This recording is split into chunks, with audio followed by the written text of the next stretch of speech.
Hi hello friends. Okay, so ಈಗಾಗಲೇ ನಾನು ಕೆಲವೊಂದಿಷ್ಟು ವಿಡಿಯೋಗಳನ್ನು ಹಾಕಿದ್ದೀನಿ ಅಲ್ವಾ. ಸೊ ಯಾವುದರಿಂದ ಅಂದರೆ ನಮ್ಮ ಉದ್ಯೋಗ ಸ್ಪರ್ಧಾ ಚಾನಲಿಂದ ಅಲ್ವಾ. ಸೊ ಫ್ರೆಂಡ್ಸ್, ನೀವೀಗ ಇನ್ನೂ ವಿಡಿಯೋಗಳ ಅಪ್ಡೇಷನ್ಸನ್ನು ಪಡ್ಕೋಬೇಕು ಅಂತ ಅಂದರೆ ನೀವು ಮಾಡಬೇಕಾಗಿರೋಂಥದ್ದಿಷ್ಟೇ, ನಮ್ಮ ಉದ್ಯೋಗ ಸ್ಪರ್ಧಾ ಯೂಟ್ಯೂಬ್ ಚಾನಲ್ಗೆ ಸಬ್ಸ್ಕ್ರೈಬನ್ನು ಮಾಡ್ಕೋಬೇಕು. ಸೊ ಉದ್ಯೋಗ ಸ್ಪರ್ಧಾ ಯೂಟ್ಯೂಬ್ ಚಾನಲ್ಗೆ ನೀವು ಸಬ್ಸ್ಕ್ರೈಬ್ ಮಾಡ್ಕೋಬೇಕಂತಂದರೆ ಮಾಡಬೇಕಾಗಿರೋದು ಇಷ್ಟೇ, ದ ವೆರಿ ಸಿಂಪಲ್. ಸೊ ಉದ್ಯೋಗ ಸ್ಪರ್ಧಾ ಎಲ್ಲ for all competitive exams like FDA, STA, PSI, PC, KS, Group C and SSC almost all complete ಆಗೋ ಥರ ನಾನು ಥಿಯರಿ ಕ್ಲಾಸಸ್ಗಳನ್ನು ಮಾಡ್ತಾ ಹೋಗ್ತೀನಿ ಆಯ್ತಾ. ಸೊ ಹಾಗಾದರೆ ಲಾಸ್ಟ್ ವಿಡಿಯೋದಲ್ಲಿ ನಾನು ಬ್ಯಾಕ್ಟೀರಿಯಾಗಳು ಅಂದರೆ ಮೈಕ್ರೋ ಆರ್ಗಾನಿಸಮ್ಸ್ ಪಾರ್ಟ್ 1 ಅನ್ನು ಹೇಳಿದ್ದೆ ಆಯ್ತಾ. ಸೊ ನೀವು ಸಬ್ಸ್ಕ್ರೈಬ್ ಆಗೋದ್ರ ಮುಖಾಂತರ ಈಗ ವಿಡಿಯೋಗಳನ್ನು ನೋಡಿದ್ದೀರಾ ಅಂತ ಅಂದ್ಕೋತೀನಿ. ನನ್ನ ನೆಕ್ಸ್ಟ್ ವಿಡಿಯೋಗಳ ಅಪ್ಡೇಷನ್ಗೆ ನೀವು ಮಾಡಬೇಕಾಗಿರೋದು ಸೊ ನಮ್ಮ ಯೂಟ್ಯೂಬ್ ಚಾನಲ್ಗೆ ಬೆಲ್ ಐಕಾನನ್ನು ಕ್ಲಿಕ್ ಮಾಡೋದ್ರ ಮುಖಾಂತರ ಸಬ್ಸ್ಕ್ರೈಬನ್ನು ಮಾಡ್ಕೋಬೇಕು. ಹಾಗಾದರೆ ಫ್ರೆಂಡ್ಸ್, ಇವತ್ತು ಸ್ಟಾರ್ಟ್ ಮಾಡೋಣ ಮೈಕ್ರೋ ಆರ್ಗಾನಿಸಮ್ಸ್ ಪಾರ್ಟ್ 2.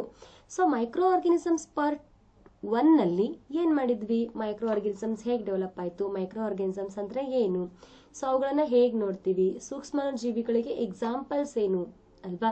ಸೊ ಅದರಲ್ಲಿ ಒನ್ ಎಕ್ಸಾಂಪಲ್ ಅಂತ ಅಂದ್ರೆ ಬ್ಯಾಕ್ಟೀರಿಯಾ. ಸೊ ಬ್ಯಾಕ್ಟೀರಿಯಾದ ಸ್ಟ್ರಕ್ಚರ್, ಸೊ ಆಕಾರಗಳನ್ನು ಆಧಾರವಾಗಿಟ್ಕೊಂಡು ಬ್ಯಾಕ್ಟೀರಿಯಾಗಳನ್ನ ಹೇಗೆ ಡಿವೈಡ್ ಮಾಡಿದ್ವಿ, ಸೊ ಹಾಗಾದ್ರೆ ಪೋಷಣೆ ಮತ್ತು ಆಹಾರವನ್ನ ಆಧಾರವಾಗಿಟ್ಕೊಂಡು ಬ್ಯಾಕ್ಟೀರಿಯಾಗಳನ್ನ ಹೇಗೆ ಡಿವೈಡ್ ಮಾಡಿದೀವಿ ಅಲ್ವಾ.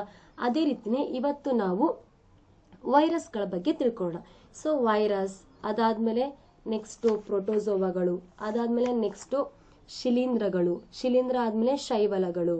ಓಕೆ, ಸೊ ಈ 4 ಇವತ್ತು ತಿಳ್ಕೊಳ್ಳೋಣ. This is part 2, the most important on exam purpose ಆಯ್ತಾ. ಸೊ ಎಕ್ಸಾಮ್ ಪರ್ಪಸ್ ಇದು ತುಂಬಾ ಅಂದ್ರೆ ತುಂಬಾನೇ ಇಂಪಾರ್ಟೆಂಟ್. ಹಾಗಾದ್ರೆ ಫಸ್ಟ್ ವೈರಸ್ ಅಂತ ಅಂದ್ರೆ ಏನು, ವೈರಸ್ ಎಷ್ಟು ದೊಡ್ಡಕ್ಕಿರತ್ತೆ. ಓಕೆ, ವೈರಸ್ ಅನ್ನೋದು ಒಂದು ಸಜೀವಿನ, ವೈರಸ್ ಅನ್ನೋದು ಒಂದು ನಿರ್ಜೀವಿನ. ಸೊ ಈ ವೈರಸ್ಗಳನ್ನ ಹೇಗೆ ಐಡೆಂಟಿಫೈ ಮಾಡೋದು ಅಲ್ವಾ.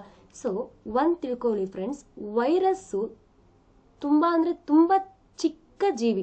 ಓಕೆ, ಸೊ ಮೊದಲನೇ ಬಾರಿಗೆ ಈ ವೈರಸ್ ಅನ್ನುವಂತ ವರ್ಡ್ ಅನ್ನ ಲ್ಯಾಟಿನ್ ಭಾಷೆಯಿಂದ ತಗೊಂಡಿದ್ದು. ಸೊ ವೈರಸ್ ಅಂತ ಅಂದ್ರೆ ಇಟ್ಸ್ ಪಾಯ್ಸನ್. ಓಕೆ, ವೈರಸ್ ಅಂತ ಅಂದ್ರೆ ಪಾಯ್ಸನ್ ಅಥವಾ ವೈರಸ್ ಅಂತ ಅಂದ್ರೆ ವಿಷ ಅನ್ನೋ ಅರ್ಥವನ್ನ ಕೊಡತ್ತೆ. ಹಾಗಾದ್ರೆ ಇದು ಒಂದು ಜೀವಿನ ಅಥವಾ ಇದು ಒಂದು ನಿರ್ಜೀವಿನ. ಓಕೆ, ಸೊ ಇದು ಒಂದು ಸಜೀವಿನೂ ಅಲ್ಲ, ಇದು ಒಂದು ನಿರ್ಜೀವಿನೂ ಅಲ್ಲ.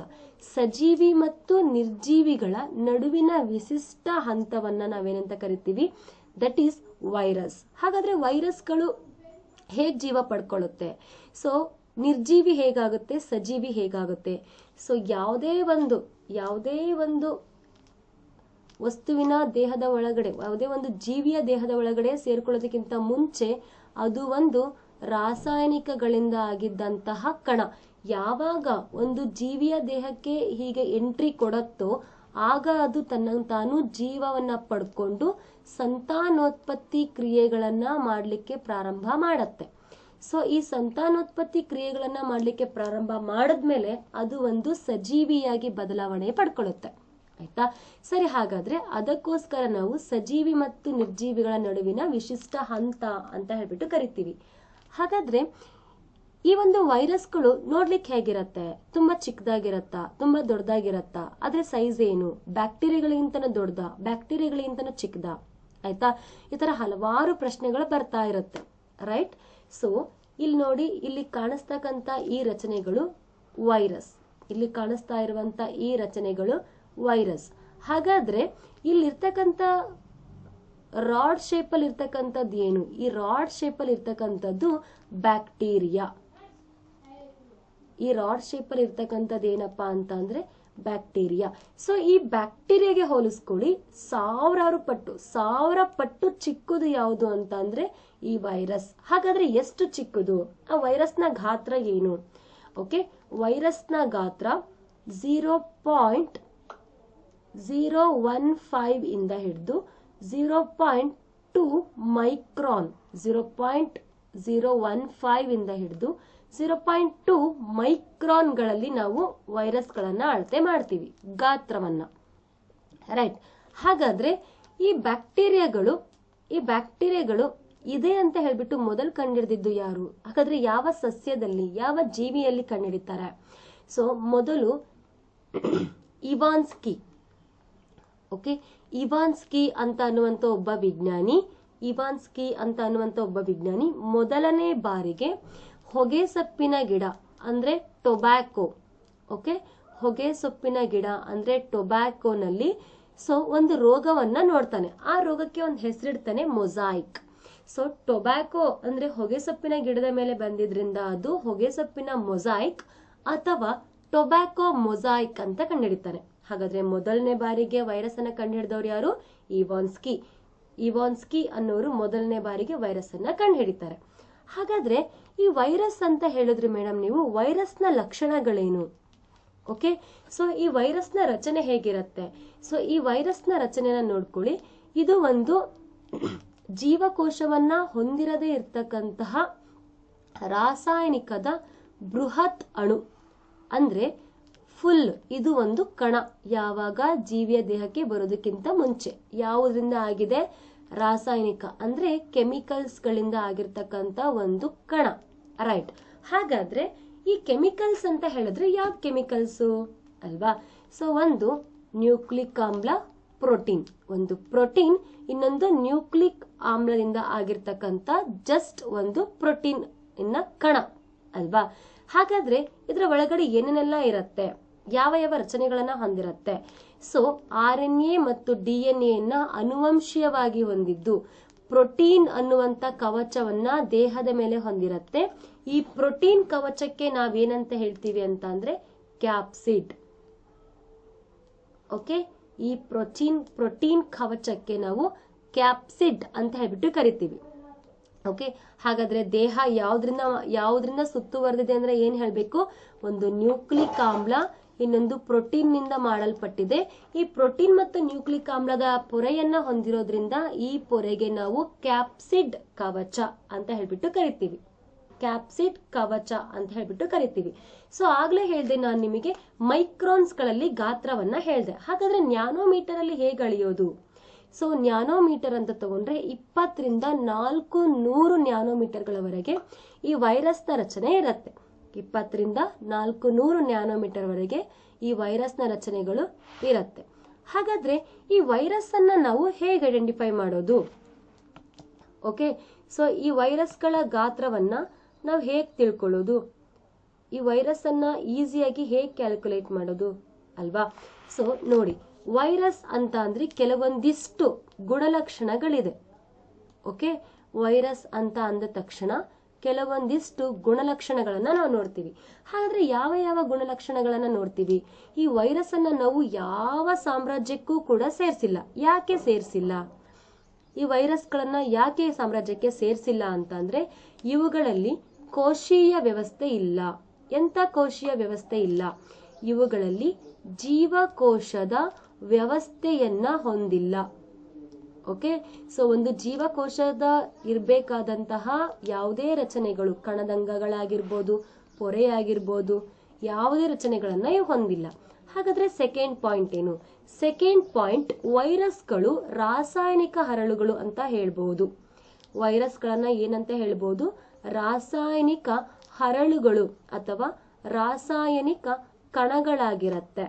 ವೈರಸ್ಗಳನ್ನ ರಾಸಾಯನಿಕ ಹರಳುಗಳು ಅಂತ ನಾವು ಕನ್ಸಿಡರ್ ಮಾಡಬಹುದು. ಆಯ್ತಾ? ಹಾಗಾದ್ರೆ ಇನ್ನೊಂದೇನ್ ಹಾಗಾದ್ರೆ? ಓಕೆ, ಇವುಗಳಲ್ಲಿ ಯಾವುದೇ ರೀತಿಯಾಗಿದ್ದಂತಹ ಕೋಶಕ್ಕೆ ಪೊರೆ ಇಲ್ಲ. ಓಕೆ, ಇವುಗಳಲ್ಲಿ ಏನಾಗಿಲ್ಲ? ಕೋಶಕ್ಕೆ ಪೊರೆಗಳಿಲ್ಲ. ರೈಟ್.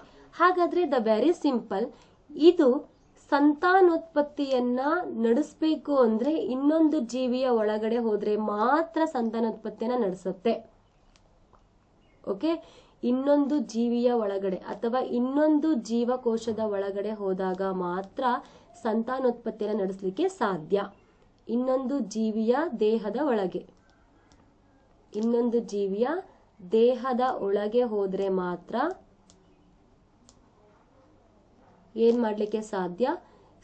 ಸಂತಾನೋತ್ಪತ್ತಿ ನಡೆಸಲಿಕ್ಕೆ ಸಾಧ್ಯ, ಅಂದ್ರೆ ರಿಪ್ರೊಡಕ್ಷನ್ ಅನ್ನ ನಡೆಸಲಿಕ್ಕೆ ಸಾಧ್ಯ. ಅದರ್ವೈಸ್ ಆಗೋದಿಲ್ಲ. ಯಾಕೆ ಅಂದ್ರೆ ಇದು ಒಂದು ಕಣ ಅಲ್ವಾ? ಹಾಗಾದ್ರೆ ನೆಕ್ಸ್ಟ್, ಈಗ ವೈರಸ್ ಇಂದ ಬಂದಿರತಕ್ಕಂತ ರೋಗಗಳಿಗೆ ವೈರಸ್ಗಳನ್ನ ನಾಶಪಡಿಸಬೇಕು ಅಂದ್ರೆ ಇವುಗಳಿಗೆ ನಾವು ಆಂಟಿಬಯೋಟಿಕ್ ಕೊಡಬಹುದಾ? ಇವು ಆಂಟಿಬಯೋಟಿಕ್ ಗಳಿಗೆ ರೆಸ್ಪಾನ್ಸ್ ಮಾಡೋದಿಲ್ಲ. ಏನ್ ಮಾಡೋದಿಲ್ಲ ಇವು?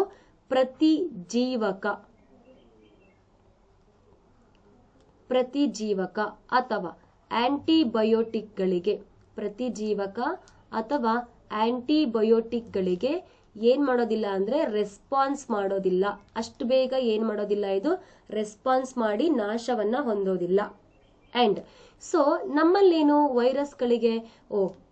ವೈರಸ್ಗಳಿಗೆ ಏನಾಗೋದಿಲ್ಲ, ತಕ್ಷಣವಾಗಿ ಲಸಿಕೆ ಮತ್ತು ಔಷಧಿಗಳನ್ನ ಕಂಡುಹಿಡಿಯೋದು ತುಂಬಾನೇ ಕಷ್ಟ.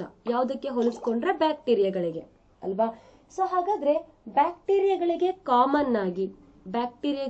ಕಾಮನ್ ಆಗಿ ನಾವೇನ್ ಕೊಡ್ಬೋದು? ಒಂದೊಂದು ರೋಗಕ್ಕೆ ಎಕ್ಸಾಂಪಲ್. ಸೊ ಇವಾಗ ಡಿಪ್ಟೀರಿಯಾ, ನಾಯಿ ಕೆಮ್ಮು, ಪರ್ಟೋಸಿಸ್ ಮೂರಕ್ಕೂ ಸೇರಿಸಿ ಒಂದೇ ಲಸಿಕೆಯನ್ನ ಕೊಡ್ತೀವಿ. ಆದ್ರೆ ಇಲ್ಲಿ ಹಾಗೆ ಆಗ್ಲಿಕ್ಕೆ ಸಾಧ್ಯ ಇಲ್ಲ. ಪ್ರತಿ ಒಂದು ವೈರಸ್ಗೂ ಕೂಡ ಪ್ರತಿ ಒಂದು ಲಸಿಕೆ ಅನ್ನುವುದು ನಿರ್ದಿಷ್ಟವಾಗಿರುತ್ತೆ. ಹಾಗಾಗಿ ಇವುಗಳಿಗೆ ಲಸಿಕೆಯನ್ನ ಕಂಡುಹಿಡಿಯೋದು ತುಂಬಾನೇ ಕಷ್ಟ. ರೈಟ್. ಹಾಗಾದ್ರೆ ದ ವೆರಿ ಸಿಂಪಲ್, ತುಂಬಾ ಸಿಂಪಲ್. ಈಗ ಫಾರ್ ಎಕ್ಸಾಂಪಲ್ ವೈರಸ್ ಅಂತ ಹೇಳಿದ್ವಿ ಅಲ್ವಾ? ವೈರಸ್ ಒಳಗಡೆ RNA ಇರಲ್ವಾ? ವೈರಸ್ ಒಳಗಡೆ DNA ಇರಲ್ವಾ? ಡೆಫಿನೆಟ್ಲಿ ಇರುತ್ತೆ. ಸೊ ಕೆಲವೊಂದು ವೈರಸ್ಗಳು RNA ಯನ್ನ ಹೊಂದಿದ್ರೆ ಕೆಲವೊಂದು ವೈರಸ್ಗಳು DNA ಯನ್ನ ಹೊಂದಿರುತ್ತೆ ಅನುವಂಶೀಯವಾಗಿ. ಹಾಗಾದ್ರೆ DNA ಯನ್ನ ಹೊಂದಿರತಕ್ಕಂತ ವೈರಸ್ಗಳು ಯಾವುದು? RNA ಯನ್ನ ಹೊಂದಿರತಕ್ಕಂತ ವೈರಸ್ಗಳು ಯಾವುದು? ನಿಮಗೆ ಎಕ್ಸಾಮ್ ಅಲ್ಲಿ ಕೇಳ್ತಾರೆ, ಈ ಕೆಳಕಂಡ ಯಾವುದು RNA ವೈರಸ್ ಆಗಿದೆ, ಈ ಕೆಳಕಂಡ ಯಾವುದು DNA ವೈರಸ್ ಆಗಿದೆ ಅಲ್ವಾ? ಹಾಗಾದ್ರೆ RNA ವೈರಸ್ ಯಾವುದಪ್ಪ ಅಂತ ಅಂದ್ರೆ the first one HIV. So next influenza, HIV ಮತ್ತೆ ಇನ್ಫ್ಲೂಯೆನ್ಸಾ. ಸೊ ಅದಾದ್ಮೇಲೆ ಪೋಲಿಯೋ ವೈರಸ್, ಅದಾದ್ಮೇಲೆ ಏನು? Polio virus.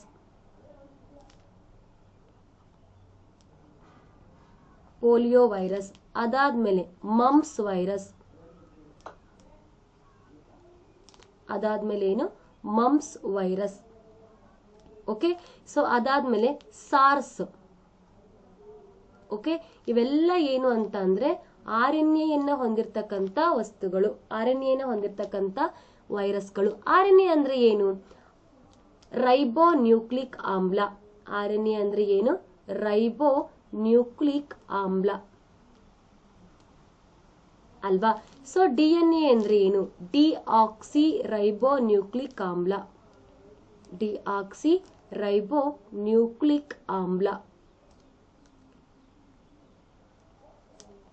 ಓಕೆ. ಸರಿ. ಹಾಗಾದ್ರೆ ವೆರಿ ಸಿಂಪಲ್, ತುಂಬಾ ಸಿಂಪಲ್. ಈಗ DNA ಯನ್ನ ಹೊಂದಿರತಕ್ಕಂತ ರಚನೆ ಯಾವುದು? DNA ನ ಹೊಂದಿರತಕ್ಕಂತ ರಚನೆ ಅಥವಾ ವೈರಸ್ಗಳು ಅಂತ ಅಂದ್ರೆ ದಟ್ ಈಸ್ ಹೆಪಟೈಟಿಸ್ ಬಿ ಅಥವಾ jaundice. Okay. Hepatitis B. Right. So ಅದಾದ್ಮೇಲೆ ಇನ್ನೊಂದು ಹರ್ಪಿಸ್ ವೈರಸ್, ಅಂದ್ರೆ ಸರ್ಪ ಸುತ್ತನ್ನ ಕಾಸ್ ಮಾಡ್ತಕ್ಕಂತ ವೈರಸ್ ಹರ್ಪಿಸ್ ವೈರಸ್. ರೈಟ್. ಅದಾದ್ಮೇಲೆ simplex virus, herpes simplex virus. ಅದಾದ್ಮೇಲೆ ಸಿಡುಬು ರೋಗವನ್ನ ತರ್ತಕ್ಕಂತ ವಾರಿಸೆಲ್ಲಾ. ಓಕೆ. ಇನ್ನೊಂದು ವೈರಸ್ ಯಾವುದು? ವಾರಿಸೆಲ್ಲಾ ವೈರಸ್. ಇದಿಷ್ಟು example for the DNA and RNA ವೈರಸ್ಗಳು. ಹಾಗಾದ್ರೆ ಈ ವೈರಸ್ಗಳಲ್ಲಿ ಎಷ್ಟು ಗುಂಪಿದೆ? ಈ ವೈರಸ್ಗಳಲ್ಲಿ ಎಷ್ಟು ಗುಂಪಿದೆ ಅಂತ ಅಂದ್ರೆ ದ ವೆರಿ ಸಿಂಪಲ್. ಒಂದು ವೈರಸ್ಗಳ ಗುಂಪುಗಳು, ಅವುಗಳು ಜೀವನ ಮಾಡ್ತಕ್ಕಂತ ಆಧಾರದ ಮೇಲೆ ಡಿಫ್ರೆನ್ಶಿಯೇಟ್ ಮಾಡ್ತಾರೆ. ಯಾವುದರ ಆಧಾರದ ಮೇಲೆ?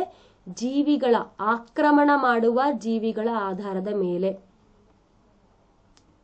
ಆಕ್ರಮಣ ಮಾಡುವ ಜೀವಿಗಳ ಆಧಾರದ ಮೇಲೆ.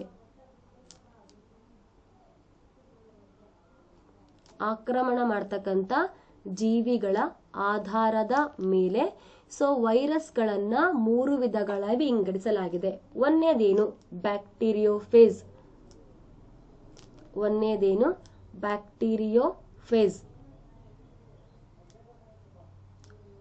ಓಕೆ, ಸೊ ಎರಡನೇದೇನು ಪ್ರಾಣಿ ವೈರಸ್. ಎರಡನೇದೇನು ದಟ್ ಈಸ್ ಪ್ರಾಣಿ ವೈರಸ್ ಅಲ್ವಾ. ಸರಿ, ಹಾಗಾದ್ರೆ ಮೂರನೇದೇನು ಸಸ್ಯ ವೈರಸ್. 3 ಅಂತ ಅಂದ್ರೆ ಏನು ಸಸ್ಯ ವೈರಸ್. ಹಾಗಾದ್ರೆ ಈ ಬ್ಯಾಕ್ಟೀರಿಯೋಫೇಸ್ ಅಂತ ಅಂದ್ರೆ ಏನು? ಯಾವ ವೈರಸ್ಗಳು ಬ್ಯಾಕ್ಟೀರಿಯಾದ ಮೇಲೆ ಅಟ್ಯಾಕ್ ಮಾಡುತ್ತೋ ಅವುಗಳನ್ನ ಬ್ಯಾಕ್ಟೀರಿಯೋಫೇಸ್. ಬೈ ಚಾನ್ಸ್ ವೈರಸ್ಗಳು ಪ್ರಾಣಿಗಳ ಮೇಲೆ ಅಟ್ಯಾಕ್ ಮಾಡಿದ್ರೆ ದಟ್ ಈಸ್ ಪ್ರಾಣಿ ವೈರಸ್. ಈಗೇನು ನಾವು ರೋಗಗಳಿಂದ ನರಳ್ತಾ ಇದ್ದೀವಿ ಅದು. ಸೊ ಬೈ ಚಾನ್ಸ್ ವೈರಸ್ಗಳು ಸಸ್ಯಗಳ ಮೇಲೆ ಅಟ್ಯಾಕ್ ಮಾಡಿದ್ರೆ ಅವುಗಳನ್ನ ಸಸ್ಯ ವೈರಸ್ ಅಂತ ಕನ್ಸಿಡರ್ ಮಾಡ್ತೀವಿ. ಇವಿಷ್ಟು ಆಕ್ರಮಣ ಮಾಡ್ತಕ್ಕಂಥ ವೈರಸ್ಗಳನ್ನ ಆಧಾರವಾಗಿ ಇಟ್ಕೊಂಡು ಮಾಡಿರ್ತಕ್ಕಂಥ ಗುಂಪುಗಳು. ರೈಟ್, ಹಾಗಾದ್ರೆ ತುಂಬಾ ಇಂಪಾರ್ಟೆಂಟ್ ಆಗಿರ್ತಕ್ಕಂಥದ್ದು ಯಾವುದು ಅಂತ ಅಂದ್ರೆ ಮೂರನೇ ಗುಂಪು ಅಲ್ವಾ. ಸೊ ಮೂರನೇ ಗುಂಪಿನ ಜೀವಿಗಳು ಅಂತ ಹೇಳ್ಬಿಟ್ಟು ನಾವು ಯಾವ್ದನ್ನ ಕರಿತೀವಿ ಅಂತ ಅಂದ್ರೆ ದಟ್ ಈಸ್ ಪ್ರೋಟೋಜೋವಾ. ಮೂರನೇ ಗುಂಪಿನ ಜೀವಿಗಳು ಅಂತ ಹೇಳ್ಬಿಟ್ಟು ಯಾವ್ದನ್ನ ಕರಿತೀವಿ ಅಂತ ಅಂದ್ರೆ ನಾವು ಪ್ರೋಟೋಜೋವಾಗಳನ್ನ ಕರಿತೀವಿ. ಓಕೆ, ಸರಿ, ಹಾಗಾದ್ರೆ ಈ ಪ್ರೋಟೋಜೋವಾಗಳು ಏನು? ಈ ಪ್ರೋಟೋಜೋವಾಗಳು ಏಕಕೋಶೀಯನ ಅಥವಾ ಪ್ರೋಟೋಜೋವಾಗಳು ಬಹುಕೋಶೀಯನ? ಆಯ್ತಾ.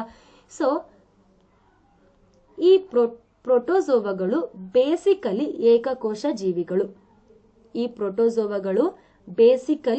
ಏಕಕೋಶ ಜೀವಿಗಳು ಅಂದ್ರೆ ಯುನಿಸೆಲ್ಯುಲಾರ್. ಆಯ್ತಾ. ಹಾಗಾದ್ರೆ ಫಾರ್ ಎಕ್ಸಾಂಪಲ್ ಇವುಗಳ ಗಾತ್ರ ಏನಾಗಿರುತ್ತೆ? ಸರಿಸುಮಾರು 2 ರಿಂದ 200 ಮೈಕ್ರಾನ್. ಸರಿಸುಮಾರು 2 ರಿಂದ 200 ಮೈಕ್ರಾನ್ಗಳಷ್ಟು ದೊಡ್ಡದಾಗಿರುತ್ತೆ. ಯಾವುದು ಅಂತ ಅಂದ್ರೆ ನಮ್ಮ ಪ್ರೋಟಿಸ್ಟಾ ಅಥವಾ ಏಕಕೋಶ ಜೀವಿಗಳು ಅಥವಾ ಪ್ರೋಟೋಜೋವಾ ಜೀವಿಗಳು. ಎಕ್ಸಾಂಪಲ್ ಏನು ಮೇಡಮ್? ಅಮೀಬಾ ಆಗಿರ್ಬೋದು, ಪ್ಯಾರಾಮಿಷಿಯಂ ಆಗಿರ್ಬೋದು, ಸ್ಪೋರೋಜೋವಾ ಆಗಿರ್ಬೋದು, ಫ್ಲಾಜಿಲ್ಲಾ ಆಗಿರ್ಬೋದು. ಇವೆಲ್ಲ ಏನು ಅಂತ ಅಂದ್ರೆ ಪ್ರೋಟಿಸ್ಟಾ ಅಥವಾ ಪ್ರೋಟೋಜೋವಾ ಜೀವಿಗಳಿಗೆ ಎಕ್ಸಾಂಪಲ್. ಆಯ್ತಾ. ಸರಿ, ಹಾಗಾದ್ರೆ 1 ಗ್ರಾಂ ಮಣ್ಣಲ್ಲಿ ಎಷ್ಟು ಪ್ರೋಟೋಜೋವಾಗಳು ಇರ್ಬೋದು? ಸರಿಸುಮಾರು 40,000 ಪ್ರೋಟೋಜೋವಾಗಳು ಒಂದೇ 1 ಗ್ರಾಂ ಮಣ್ಣಿನಲ್ಲಿ ಇರುತ್ತೆ. ಹಾಗಾದ್ರೆ ಇದರಲ್ಲಿ 2 ಟೈಪ್ಸ್ ಬರುತ್ತೆ. ಒಂದು ಪರಪೋಷಕ, ಇನ್ನೊಂದು ಸ್ವಪೋಷಕ. ಸೊ ಪರಪೋಷಕ ಅಂದ್ರೆ ಏನು? ತಮ್ಮ ಫುಡ್ ಅನ್ನ ತಾವೇ ಹುಡುಕೊಳ್ಳುವಂತದನ್ನ ಪರಪೋಷಕ. ರೈಟ್. ಸೊ ಅಮೀಬಗಳು ಯಾವುದರ ಮೂಲಕ ಫುಡ್ ಅನ್ನ ಸ್ವಾಲೋ ಮಾಡತ್ತೆ? ಮಿಥ್ಯಪಾದ ಅಲ್ವಾ. ಸೊ ಯುಗ್ಲಿನ ಏನ್ ಮಾಡತ್ತೆ? ಇನ್ನೊಂದು ಜೀವಿಯ ಮೇಲೆ ಡಿಪೆಂಡೆಂಟ್ ಆಗಿ ಇರತ್ತೆ. ಫಾರ್ ಎಕ್ಸಾಂಪಲ್ ಏನು? ಲೋಮಾಂಗ. ಓಕೆ, ಲೋಮಾಂಗದ ಮುಖಾಂತರ ಫುಡ್ ಅನ್ನ ಎಳ್ಕೊಂಡು ತಿನ್ನತ್ತೆ. ಹಾಗಾದ್ರೆ ಟೋಟಲ್ ಚಲನಾಂಗಗಳು ಯಾವ್ದಿದೆ? ಚಲನಾಂಗಗಳು ಫ್ಲಾಜಿಲ್ಲಾ, ಸೀಲಿಯಾ, ಮಿಥ್ಯಪಾದ ಇವೆಲ್ಲನೂ ಕೂಡ ಚಲನಾಂಗಗಳು. ಯಾವುದಕ್ಕೆ? ಪ್ರೋಟಿಸ್ಟಾಗಳಿಗೆ. ರೈಟ್. ಅದಾದ್ಮೇಲೆ ಸಂತಾನೋತ್ಪತ್ತಿ. ಸೊ ಸಂತಾನೋತ್ಪತ್ತಿ ಕ್ರಿಯೆ ಹೇಗ್ ನಡೆಯುತ್ತೆ? ಸಂತಾನೋತ್ಪತ್ತಿ ಕ್ರಿಯೆ ಲೈಂಗಿಕವಾಗಿನೂ ಇರಬಹುದು, ವಿದಳನವಾಗಿ ಅಲೈಂಗಿಕ ರೀತಿಯಲ್ಲಿ ನಡೆಯುತ್ತೆ. ಹಾಗಾದ್ರೆ ಅಲೈಂಗಿಕ ರೀತಿ ಅಂತ ಅಂದ್ರೆ ಏನು? ವಿದಳನ ಕ್ರಿಯೆ. ಓಕೆ, ಲೈಂಗಿಕ ರೀತಿ ಅಂತ ಅಂದ್ರೆ ಲಿಂಗಾಣುಗಳ ಸಂಯೋಗದಿಂದನೂ ಕೂಡ ಆಗುವಂತದನ್ನ ನಾವು ಲೈಂಗಿಕ ಕ್ರಿಯೆ ಅಂತ ಹೇಳ್ಬಿಟ್ಟು ಕರಿತೀವಿ. ಓಕೆ, ಇದಿಷ್ಟು brief introduction of protozoa. Next ನನ್ನ ಅಪ್ಕಮಿಂಗ್ ಕ್ಲಾಸಸ್ ಗಳಲ್ಲಿ ಡಿಸೀಸಸ್ ಗಳ ಬಗ್ಗೆ ಹೇಳಿದಾಗ ಇನ್ನೂ ಡೀಟೇಲ್ ಆಗಿ ಡಿಸೀಸಸ್ ಗಳನ್ನ ಇನ್ಕ್ಲೂಡ್ ಮಾಡ್ಕೊಂಡು ಹೇಳ್ತೀನಿ. ಆಯ್ತಾ. ಹಾಗಾದ್ರೆ ನೋಡ್ಕೊಳ್ಳಿ ಯಾವ್ಯಾವ ಟೈಪ್ಸ್ ಬರುತ್ತೆ ನೋಡಿ. ಅಮೀಬಾ. ಓಕೆ, ಅಮೀಬಾದ ಚಲನಾಂಗ ಯಾವುದು? ಸೂಡೋಪೋಡಿಯಾ. ಸೊ ಪ್ಯಾರಾಮಿಷಿಯಂನ ಚಲನಾಂಗ ಯಾವುದು? ಸೀಲಿಯಾ. ಓಕೆ, ಸೊ ಟ್ರಿಪನೋಮಾದ ಚಲನಾಂಗ ಯಾವುದು? ಫ್ಲಾಜಿಲ್ಲಾ. ಓಕೆ, ಪ್ಲಾಸ್ಮೋಡಿಯಂ ಏನು? ಮೊಟೈಲ್ ಅನ್ನ ಹೊಂದಿರದೇ ಇರ್ತಕ್ಕಂಥ, ಸೊ ಲೋಕೋಮೋಟರಿ ಆರ್ಗನ್ ಅನ್ನ ಹೊಂದಿರದೇ ಇರ್ತಕ್ಕಂಥದ್ದು ಯಾವುದು ಅಂದ್ರೆ that is plasmodium. Okay, next. ಹಾಗಾದ್ರೆ ಪ್ರೋಟೋಜೋವಾದಲ್ಲಿ ಎಷ್ಟು ಟೈಪ್ಸ್ ಕಂಡು ಬರುತ್ತೆ? ಪ್ರೋಟೋಜೋವಾದಲ್ಲಿ ಇಂಪಾರ್ಟೆಂಟ್ ಆಗಿ ಎಷ್ಟು ಟೈಪ್ಸ್ ಗಳು ಕಂಡು ಬರುತ್ತೆ? ಪ್ರೋಟೋಜೋವಾದಲ್ಲಿ ಇಂಪಾರ್ಟೆಂಟ್ ಆಗಿ 4 ವಿಧ ಕಂಡು ಬರುತ್ತೆ. ಒಂದು ಸಾರ್ಕೋಡಿನಾ. ಓಕೆ, ಒಂದು ಸಾರ್ಕೋಡಿನಾ. ಸೊ ಸಾರ್ಕೋಡಿನಾಗೆ ಎಕ್ಸಾಂಪಲ್ ಏನು? ಅಮೀಬಾ, ಎಂಟಮೀಬಾ ಎರಡೂ ಕೂಡ ಏನಕ್ಕೆ example? Sarcodina. And next Flagellata. Flagellata ಅಂದ್ರೆ ಫ್ಲಾಜಿಲ್ಲಗಳ ಮುಖಾಂತರ ತಮ್ಮ ಚಲನೆಯನ್ನ ಹೊಂದಿರೋದು ಫ್ಲಾಜಿಲ್ಲೇಟ. ಓಕೆ, ಅವಕ್ಕೆ ಎಕ್ಸಾಂಪಲ್ ಯೂಗ್ಲಿನಾ, ಟ್ರಿಪನೋಸೋಮಾ, ಲಿಶ್ಮೇನಿಯಾ ಇವೆಲ್ಲ ಫ್ಲಾಜಿಲ್ಲಗಳ ಮುಖಾಂತರ ತಮ್ಮ ಚಲನೆಯನ್ನ ಸಾಗಿಸುತ್ತೆ. Right, next Ciliata. ಸೊ ಇವೆಲ್ಲ ಏನ್ ಮಾಡತ್ತೆ, ಪ್ಯಾರಾಮಿಷಿಯಂ ಆಗಿರ್ಬೋದು, ವರ್ಟಿಸೆಲ್ಲ ಆಗಿರ್ಬೋದು, ಇವಿಷ್ಟು ಸೀಲಿಯಗಳ ಮುಖಾಂತರ ತಮ್ಮ ಚಲನೆಯನ್ನ ಮಾಡತ್ತೆ, ಲೋಕೋಮೋಟರಿ ಆರ್ಗಾನ್ಸ್. ಹಾಗಾದ್ರೆ ಸ್ಪೋರೋಜೋವಾ, ಸ್ಪೋರೋಜೋವಾ ಯಾವುದು, ಪ್ಲಾಸ್ಮೋಡಿಯಂ, ಗ್ರಿಗಾರಿನಾ, ಮಾನೋಸಿಸ್ಟ್ ಇವೆಲ್ಲ ಏಕಕೋಶ ಜೀವಿಗಳ ಹೆಸರುಗಳು. ಆಯ್ತಾ, ಸೊ ಯಾವ ಟೈಪಿಗೆ ಸೇರುತ್ತೆ, ಸ್ಪೋರೋಜೋವಾ. ನೆಕ್ಸ್ಟ್, ಹಾಗಾದ್ರೆ ದ ನೆಕ್ಸ್ಟ್ ಒನ್ ಶೈವಾಲ. ಶೈವಾಲ ಅಂದ್ರೆ ಏನು, ಆಲ್ಗೆ ಅಲ್ವಾ, ಶೈವಾಲ ಅಂದ್ರೆ ಏನು, ಆಲ್ಗೆ. ಸೊ ಹಾಗಾದ್ರೆ ದ ಮೋಸ್ಟ್ ಕಾಮನ್ ಆಲ್ಗೆ ಅಂತ ಅಂದ್ರೆ ಏನ್ ಹಾಗಾದ್ರೆ ಅಲ್ವಾ. ಸೊ ಆಲ್ಗೆಗಳನ್ನ ನಾವು ಸಮುದ್ರದ ಹುಲ್ಲುಗಾವಲು ಅಂತ ಕರಿತೀವಿ. ಹೆಚ್ಚಾಗಿ ತೇವಾಂಶ ಇರ್ತಕ್ಕಂಥ ಪ್ರದೇಶಗಳಲ್ಲಿ ಬೆಳೀತಕ್ಕಂಥ ಸಸ್ಯಗಳನ್ನ ನಾವು, ತೇವಾಂಶ ಇರ್ತಕ್ಕಂಥ ಪ್ರದೇಶಗಳಲ್ಲಿ ಬೆಳೀತಕ್ಕಂಥವನ್ನ ನಾವೇನಂತ ಕರಿತೀವಿ, ಆಲ್ಗೆ ಅಂತ ಕರಿತೀವಿ ಅಲ್ವಾ. ಸರಿ, ಸುಮಾರು ಆಲ್ಗೆಗಳನ್ನ ಎಷ್ಟು ಗಾತ್ರದಿಂದ ಅಳಿಬಹುದು, ಆಲ್ಗೆಗಳ ಗಾತ್ರ ಎಷ್ಟು, ಆಲ್ಗೆಗಳನ್ನ ಎಷ್ಟು ಗಾತ್ರದಿಂದ ಅಳಿತಾರೆ ಅಲ್ವಾ. ಸೊ ಆಲ್ಗೆಗಳನ್ನ ನಾವು 1.0 ಮೈಕ್ರಾನ್ಸ್ ಇಂದ ಅಳಿತೀವಿ, 1.0 ಮೈಕ್ರಾನ್ಸ್ ಗಳಿಂದ ಅಳಿತೀವಿ. ಯಾವುದನ್ನ ಅಂದ್ರೆ ಆಲ್ಗೆಗಳನ್ನ ಅಲ್ವಾ. ಹಾಗಾದ್ರೆ ಆಲ್ಗೆಗಳು ಟೈಪ್ ಆಫ್ ಸಸ್ಯಗಳು ಅಂತ ಹೇಳಿದ್ವಿ ನಾವು, ಹುಲ್ಲುಗಾವಲು ಅಂತ ಹೇಳಿದ್ವಿ ಅಲ್ವಾ. ಹಾಗಾದ್ರೆ ಇವು ಪತ್ರಹರಿತನ ಹೊಂದಿದ್ಯಾ, ಡೆಫಿನೆಟ್ಲಿ ಪತ್ರಹರಿತನ ಹೊಂದಿದ್ದು ತಮ್ಮ ಆಹಾರವನ್ನ ತಾವೇ ತಯಾರಿಸಿಕೊಳ್ಳುತ್ತೆ. ಹಾಗಾದ್ರೆ ದ ಸ್ಟಡಿ ಆಫ್ ಆಲ್ಗೆಯನ್ನ ನಾವು ಆಲ್ಗಾಲಜಿ, ಆಲ್ಗೆಗಳ ಬಗ್ಗೆ ಸ್ಟಡಿ ಮಾಡೋದನ್ನ ನಾವು ಆಲ್ಗಾಲಜಿ ಅಥವಾ ಇನ್ನ ಒಂದು ಹೆಸರಿಂದ ಕರಿತೀವಿ ನಾವು ಸೈಕಾಲಜಿ ಅಥವಾ ಪೈಕಾಲಜಿ. ಓಕೆ, ಆಲ್ಗಾಲಜಿ ಅಥವಾ ಇನ್ನೊಂದು ಪೈಕಾಲಜಿ. ಆಲ್ಗಾಲಜಿ ಅಂದ್ರೂ ಒಂದೇ, ಪೈಕಾಲಜಿ ಅಂದ್ರೂ ಒಂದೇ. ದ ಸ್ಟಡಿ ಆಫ್ ಆಲ್ಗೆ, ಶೈವಾಲಗಳ ಬಗ್ಗೆ ಅಧ್ಯಯನ ಮಾಡೋದನ್ನ ಆಲ್ಗಾಲಜಿ. ಎಕ್ಸಾಂಪಲ್ ಏನು, ಕ್ಲಮಡೋಮೋನಾಸ್. ಎಕ್ಸಾಂಪಲ್ ಏನು, ಕ್ಲಮಡೋಮೋನಾಸ್. ಎಕ್ಸಾಂಪಲ್ ಕ್ಲಮೈಡೋಮೋನಾಸ್. ಬೆಸ್ಟ್ ಎಕ್ಸಾಂಪಲ್ ಯಾವುದು ಅಂದ್ರೆ ಕ್ಲಮೈಡೋಮೋನಾಸ್ ಆಗಿರುತ್ತೆ. ಕ್ಲಮೈಡೋಮೋನಾಸ್ ಇರ್ಬೋದು, ನಾಸ್ಟಾಕ್ ಆಗಿರ್ಬೋದು, ಅಸಿಲ್ಲಟೋರಿಯಾ ಆಗಿರ್ಬೋದು, ಇವೆಲ್ಲ ಎಕ್ಸಾಂಪಲ್.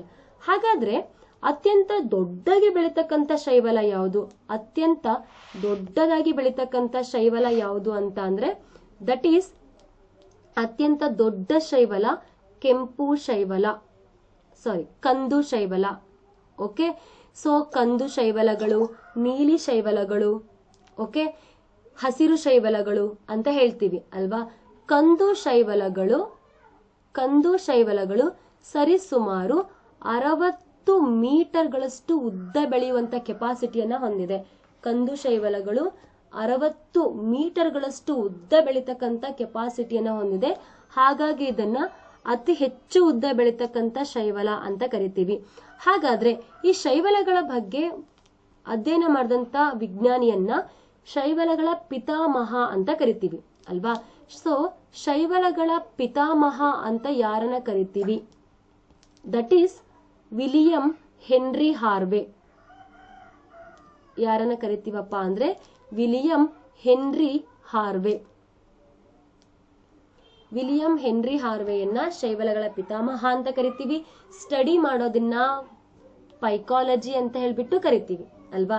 ಸೊ ಬೆಸ್ಟ್ ಎಕ್ಸಾಂಪಲ್ ಏನ್ ಹಾಗಾದ್ರೆ ಇವುಗಳಿಗೆಲ್ಲ, ಸೊ ಡೆಸ್ಮೆಟಾ ಆಗಿರ್ಬೋದು, ಡಯಾಟಮ್ ಆಗಿರ್ಬೋದು, ಇವೆಲ್ಲ ಸೂಕ್ಷ್ಮಾಣು ಜೀವಿಗಳು ಪ್ಲವಕಗಳಾಗಿ ಬೆಳೆಯುತ್ತೆ. ಪ್ಲವಕ ಅಂದ್ರೆ ಏನು, ನಿಂತಿರ್ತಕ್ಕಂಥ ನೀರಿನಲ್ಲಿ ಬೆಳೀತಕ್ಕಂಥದ್ದು. ನಿಂತಿರುವಂತ ನೀರಿನ ಒಳಗಡೆ ಮೇಲ್ಗಡೆ ಬೆಳೀತಕ್ಕಂಥದನ್ನ ಪಾಚಿ ಜೊತೆಗೆ ಡಯಾಟಮ್ ಅಲ್ವಾ, ಪಾಚಿಯ ಜೊತೆಗೆ ಡಯಾಟಮ್. ಹಾಗಾದ್ರೆ ಈ ಡಯಾಟಮ್ ಅನ್ನ ಎಲ್ಲಿ ಬಳಸ್ಕೋತಾರೆ, ಡಯಾಟಮ್ ಅನ್ನ ಬಹಳಷ್ಟು ವಿಧಗಳಲ್ಲಿ ಬಳಸ್ಕೋತಾರೆ. ಹಾಗಾದ್ರೆ ಡಯಾಟಮ್ಗಳಲ್ಲಿ ಇರ್ತಕ್ಕಂಥ ಪೋಷಕಾಂಶ ಯಾವುದು ಅಂದ್ರೆ ಎ ಮತ್ತು ಡಿ. ಹಾಗಾದ್ರೆ ಡಯಾಟಮ್ ಅನ್ನ ನಾವು ಡೈರೆಕ್ಟ್ ಆಗಿ ಸ್ಟೋರ್ ಮಾಡ್ತೀವಾ, ಡೈರೆಕ್ಟ್ ಆಗಿ ತಿಂತೀವ? ನೆವರ್, ಡೈರೆಕ್ಟ್ ಆಗಿ ತಿನ್ನೋದಿಲ್ಲ. ಸೊ ಈ ಡಯಾಟಮ್ ಅನ್ನ ತಿಂದು ಬದುಕುವಂತ ಮೀನುಗಳನ್ನ ನಾವು ತಿನ್ನೋದ್ರಿಂದ ಸೊ ಈ ಡಯಾಟಮ್ಗಳು ಮೀನುಗಳ ಪಿತ್ತಕೋಶ ಅಂದ್ರೆ ಲಿವರ್ ಅಲ್ಲಿ ಹೋಗಿ ಸ್ಟೋರ್ ಆಗುತ್ತೆ. ಈ ಮೀನುಗಳನ್ನ ನಾವು ತಿನ್ನೋದ್ರಿಂದ ನಮಗೆ ವಿಟಮಿನ್ ಎ ಮತ್ತೆ ವಿಟಮಿನ್ ಡಿ ಎರಡೂ ಕೂಡ ಸಿಗತ್ತೆ. ಅಂಡ್ ಇನ್ನೊಂದೇನು ಅಂದ್ರೆ ವಿಟಮಿನ್ ಇ ಲಿವರ್ ಅಂದ್ರೆ ಮೀನಿನ ಎಣ್ಣೆನಲ್ಲಿ ಜಾಸ್ತಿ ಸಿಗತ್ತೆ. ಆಯ್ತಾ? ಹಾಗಾದ್ರೆ ಸಿಲಿಕಾ, ಓಕೆ, ಈ ಒಂದು ಡಯಾಟಮ್ಗಳು ಯಾವ್ದ್ರಿಂದ ಮಾಡಲ್ಪಟ್ಟಿದೆ ಅಂತ ಅಂದ್ರೆ ಪಳಪಳ ಅಂತ ಹೊಳಿತಾ ಇರ್ತಕ್ಕಂಥ ಸಿಲಿಕಾ ಅನ್ನುವ ರಾಸಾಯನಿಕದಿಂದ ಮಾಡಲ್ಪಟ್ಟಿದೆ. ಈ ಸಿಲಿಕಾ ಅನ್ನುವಂತ ವಸ್ತುವಿನ ಮಾಡಲ್ಪಟ್ಟಿರೋದ್ರಿಂದ ಈ ಡಯಾಟಮ್ಗಳು ಹೊಳಪನ್ನ ಹೊಂದಿವೆ. ಓಕೆ, ಸಿಲಿಕಾದಿಂದ ಮಾಡಲ್ಪಟ್ಟಿರೋದ್ರಿಂದ ಗಾಜಿನ ತರ ಹೊಳಪನ್ನ ಹೊಂದಿದೆ. ಆದ್ದರಿಂದ ಇವುಗಳನ್ನ ಎಣ್ಣೆಗಳ ಪ್ರಿಪರೇಷನ್ ಮಾಡ್ಲಿಕ್ಕೆ, ಮೀನೆಣ್ಣೆ ಆಗಿರ್ಬೋದು, ಟೂತ್ ಪೇಸ್ಟ್ ಆಗಿರ್ಬೋದು, ಪೇಂಟ್ ಆಗಿರ್ಬೋದು, ಓಕೆ, ಇವುಗಳನ್ನ ಪ್ರಿಪೇರ್ ಮಾಡ್ಲಿಕ್ಕೆ ಬಳಸ್ಕೋತಾರೆ. ಅಂಡ್ ದ ವೆರಿ ಇಂಪಾರ್ಟೆಂಟ್, ಈ ಕೈಸರ್ಗಳನ್ನ ಮೆಡಿಸಿನಲ್ ಫೀಲ್ಡ್ ಗಳಲ್ಲೂ ಬಳಸ್ಕೋತಾರೆ. ಸೊ ಈ ಡಯಾಟಮ್ಗಳನ್ನ ಕೈಸರ್ ಗನ್ ಅನ್ನುವಂತಹ ಶಾಖ ನಿರೋಧಕ ವಸ್ತುವಾಗಿ ಬಳಸ್ಕೋತಾರೆ. ಅಂದ್ರೆ ಪಳೆಯುಳಿಕೆ ಇಂಧನವಾಗಿನೂ ಕೂಡ ಬಳಸ್ಕೋತಾರೆ. ಕೈಸರ್ ಗನ್ ಶಾಖ ನಿರೋಧಕ, ವಾಯು ನಿರೋಧಕ ಮತ್ತು ಪಳೆಯುಳಿಕೆ ಇಂಧನಗಳಾಗಿ ಈ ಡಯಾಟಮ್ಗಳನ್ನ ಬಳಸ್ಕೋತಾರೆ. ಈ ಡಯಾಟಮ್ಗಳು ನೀರಿನ ಮೇಲೆ ಪಾಚಿಯ ಜೊತೆಗೆ ಬೆಳೆಯುವಂತಹ ಜೀವಿಗಳು. ಇದರಲ್ಲಿ ಇರ್ತಕ್ಕಂಥ ರಾಸಾಯನಿಕ ಯಾವುದು? ಸಿಲಿಕಾ. ಆ ರಾಸಾಯನಿಕ ಇರೋದ್ರಿಂದನೇ ಈ ಡಯಾಟಮ್ಗಳು ಹೊಳೆಯೋದಿಕ್ಕೆ ಕಾರಣ. ಹಾಗಾದ್ರೆ ಯಾವ ವಿಟಮಿನ್ಗಳಿರತ್ತೆ? ಎ, ಡಿ ಮತ್ತು ಇ ಅಲ್ವಾ? ಹಾಗಾದ್ರೆ ದ ಲಾಸ್ಟ್ ಒನ್ ಶಿಲೀಂಧ್ರ ಅಲ್ವಾ? ಲಾಸ್ಟ್ ಒನ್ ಯಾವುದು? ಶಿಲೀಂಧ್ರ. ಸರಿ, ಹಾಗಾದ್ರೆ ಶಿಲೀಂಧ್ರ ಅಂತ ಹೇಳಿದ್ವಪ್ಪ ನೀವು. ಈ ಶಿಲೀಂಧ್ರಗಳು ಯಾವ ವರ್ಗಕ್ಕೆ ಸೇರುತ್ತೆ? ಓಕೆ, ಈ ಶಿಲೀಂಧ್ರಗಳು ಮೈಕೋಟಾ ಅನ್ನುವಂತ ವರ್ಗಕ್ಕೆ ಸೇರುತ್ತೆ. ಈ ಶಿಲೀಂಧ್ರಗಳು ಯಾವ ವರ್ಗಕ್ಕೆ ಸೇರುತ್ತೆ ಅಂತ ಅಂದ್ರೆ ಮೈಕೋಟಾ ಅನ್ನುವ ವರ್ಗಕ್ಕೆ ಸೇರುತ್ತೆ. ಆಲ್ಮೋಸ್ಟ್ ಆಲ್ ಈ ಶಿಲೀಂಧ್ರಗಳು ಎಲ್ಲಾನು ಕೂಡ ಕೊಳೆತಿನಿಗಳಾಗಿರುತ್ತೆ. ಅಂದ್ರೆ ಕೊಳೆತಿರ್ತಕ್ಕಂಥ ವಸ್ತುಗಳ ಮೇಲೆ ಬೆಳೀತಕ್ಕಂಥ ಜೀವಿಗಳು ಅಥವಾ ತೇವಾಂಶ ಜಾಸ್ತಿ ಇರ್ತಕ್ಕಂಥ ವಸ್ತುಗಳ ಮೇಲೆ ಬೆಳೀತಕ್ಕಂಥ ಜೀವಿಗಳು. ಹಾಗಾಗಿ ಇವುಗಳನ್ನ ಕೊಳೆತಿನಿಗಳು ಅಂತ ಕೂಡ ಕನ್ಸಿಡರ್ ಮಾಡ್ತಾರೆ ಅಲ್ವಾ? ಸೊ ಎಕ್ಸಾಂಪಲ್ ನೋಡಿ, ಇವು ಕೊಳೆತಿರ್ತಕ್ಕಂಥ ವಸ್ತುಗಳ ಮೇಲೆ ತಮ್ಮ ಆಹಾರವನ್ನು ತಾವೇ ತಯಾರಿಸ್ಕೊಂಡು ಬೆಳೆಯೋದ್ರಿಂದ ಇವುಗಳನ್ನ ಕೊಳೆತಿನಿ ಅಂತ ಕರೀತಾರೆ. ಆದ್ರೆ ಇವುಗಳ ಒಳಗಡೆ ಕ್ಲೋರೋಫಿಲ್ ನ ರಚನೆ ಇರೋದಿಲ್ಲ. ತಮ್ಮ ಆಹಾರವನ್ನ ತಾವೇ ಹುಡುಕೊಂಡ್ರು ಕೂಡ ಕ್ಲೋರೋಫಿಲ್ ರಚನೆಯನ್ನ ಹೊಂದಿಲ್ಲ. ಹಾಗಾಗಿ ಇವೆಲ್ಲನೂ ಕೂಡ ಪರಪೋಷಕ ಜೀವಿಗಳಾಗಿರುತ್ತೆ. ಪರಪೋಷಕ ಅಂದ್ರೆ ಏನು? ನ್ಯೂಟ್ರಿಷನ್ಗೋಸ್ಕರ ಬೇರೆದ್ರ ಮೇಲೆ ಡಿಪೆಂಡೆಂಟ್ ಆಗಿ ಇರೋದು. ಬ್ರೆಡ್ ಮೋಲ್ಡ್ ಆಗಿರ್ಬೋದು, ಅಣಬೆ ಆಗಿರ್ಬೋದು ಅಲ್ವಾ? ಸೊ ಎಕ್ಸಾಂಪಲ್ ನೋಡಿ, ಪೆನ್ಸಿಲಿಯಂ, ಈಸ್ಟ್, ನೊಟ್ಯಾಟಮ್ ಅಲ್ವಾ? ಸೊ ಹಾಗಾದ್ರೆ ಈ ಶಿಲೀಂಧ್ರಗಳಲ್ಲಿ ಇಂಪಾರ್ಟೆಂಟ್ ಆಗಿ 3 ವಿಧ ಇದೆ. ಈ ಶಿಲೀಂಧ್ರಗಳಲ್ಲಿ ಇಂಪಾರ್ಟೆಂಟ್ ಆಗಿ 3 ಟೈಪ್ಸ್ ಬರುತ್ತೆ. ಹಾಗಾದ್ರೆ ಯಾವ್ದ್ಯಾವ್ದದು 3 ಟೈಪ್ಸ್? ಒಂದನೇದು ಈಸ್ಟ್. ಒಂದನೇದೇನು? ಈಸ್ಟ್. ಎರಡನೇದು ಬೂಸ್ಟ್. ಓಕೆ, ಇನ್ನ ಮೂರನೇದು ದಟ್ ಈಸ್ ಅಣಬೆ. ಈಸ್ಟ್, ಬೂಸ್ಟ್, ಅಣಬೆ ಅಲ್ವಾ? ಹಾಗಾದ್ರೆ ಕೊಳೆತಿರ್ತಕ್ಕಂಥ ವಸ್ತುಗಳ ಮೇಲೆ ಬೆಳೀತಕ್ಕಂಥ ಜೀವಿಗಳು ನೋಡಿ, ನಿಂಬೆ ಹಣ್ಣಾಗಿರ್ಬೋದು, ಟೊಮೊಟೊ ಆಗಿರ್ಬೋದು, ಬ್ರೆಡ್ ಮೇಲೆ ಬೆಳೀತಕ್ಕಂಥ ಮೌಲ್ಡ್ ಆಗಿರ್ಬೋದು. ಬೂಸ್ಟ್ is nothing but a mould. ಆಯ್ತಾ? ಬೂಸ್ಟ್ is nothing but a mould. ಸರಿ, ಹಾಗಾದ್ರೆ ಕೊಳೆತಿರ್ತಕ್ಕಂಥ ವಸ್ತುಗಳ ಮೇಲೆ ಬೆಳೆಯುತ್ತೆ. ಹಾಗಾದ್ರೆ ಯಾವ ರೀತಿ ಶೇಪ್ ಅನ್ನ ಹೊಂದಿರುತ್ತೆ? ಹೈಪಾ. ಓಕೆ, ಇಲ್ಲಿ ನಾರ್ ಇದೆ ಅಲ್ಲ, ಈ ನಾರ್ ಅನ್ನ ಹೇರ್ ಲೈಕ್ ಸ್ಟ್ರಕ್ಚರ್ ಅಂತ ಕರಿತೀವಿ. ಈ ಸ್ಟ್ರಕ್ಚರ್ಗೆ ನಾವು ಸೈಂಟಿಫಿಕ್ ಆಗಿ ಹೈಫಾ ಅಂತ ಕರಿತೀವಿ ಅಲ್ವಾ? ಸಂತಾನೋತ್ಪತ್ತಿ ಲೈಂಗಿಕವಾಗೂ ಇರಬಹುದು, ಅಲೈಂಗಿಕವಾಗಿ ಕೂಡ ಇರಬಹುದು. ಹಾಗಾದ್ರೆ ಸಿಹಿಯಾಗಿರ್ತಕ್ಕಂಥ ಪದಾರ್ಥಗಳ ಮೇಲೆ ಬೆಳೆದ್ರೆ ಅದನ್ನ ಈಸ್ಟ್ ಅಂತ ಕರಿತೀವಿ. ಸಿಹಿಯಾಗಿರ್ತಕ್ಕಂಥ ಪದಾರ್ಥಗಳ ಮೇಲೆ ಬೆಳೆದ್ರೆ ಈಸ್ಟ್ ಅಂತ ಕರಿತೀವಿ. ಇವುಗಳ ಸೈಜ್ ಏನಿರತ್ತಪ್ಪ ಅಂದ್ರೆ 5 ರಿಂದ 10 ಮೈಕ್ರಾನ್. ಓಕೆ, 5 ರಿಂದ 10 ಮೈಕ್ರಾನ್ ಸೈಜ್ ಇರುತ್ತೆ. ಹಾಗಾದ್ರೆ ಪೆನ್ಸಿಲಿಯಂ, ಹಣ್ಣುಗಳ ಮೇಲೆ ಬೆಳೀತಕ್ಕಂಥದ್ದು ಪೆನ್ಸಿಲಿಯಂ ಅಲ್ವಾ?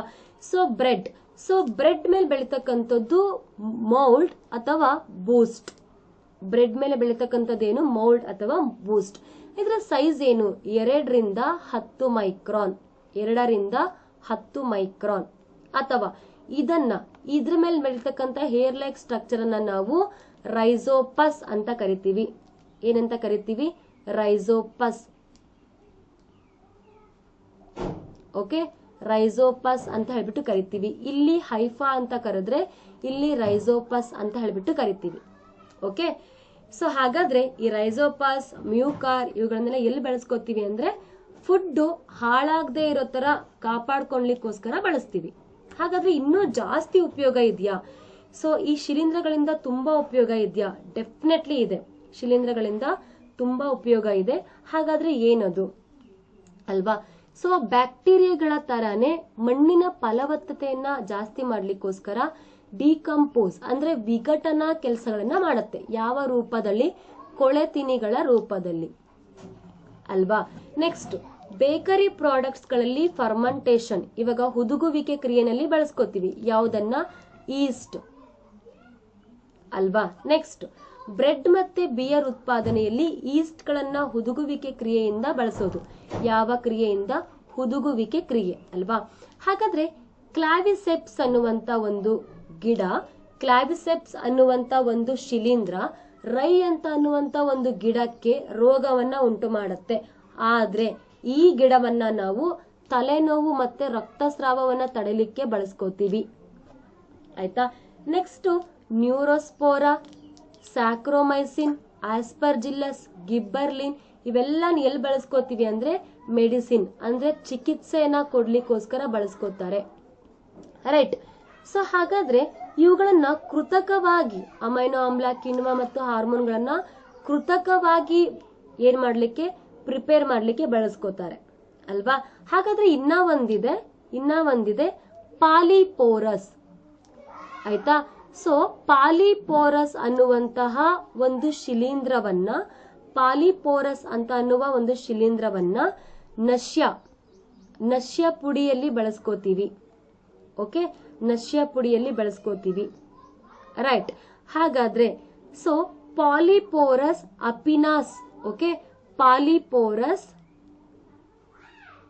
ಅಪಿಸಿನಾಲಿಸ್ ಅನ್ನುವಂತ ಶಿಲೀಂಧ್ರವನ್ನ ಎಲ್ಲಿ ಬಳಸ್ಕೋತೀವಿ? ಹಾಗಾದ್ರೆ ಸೊ ಕಾಮಾಲೆ ಅಂದ್ರೆ ಜಾಂಡೀಸ್ ರೋಗದ ಚಿಕಿತ್ಸೆನಲ್ಲಿ ಬಳಸ್ಕೋತಾರೆ. ಇದಿಷ್ಟು ಏನು ಅಂತ ಅಂದ್ರೆ ನಮ್ಮ ಶಿಲೀಂಧ್ರಗಳ ಉಪಯೋಗ. ಓಕೆ ಫ್ರೆಂಡ್ಸ್, ಅಲ್ಲಿಗೆ ಥ್ಯಾಂಕ್ ಯು ಸೋ ಮಚ್.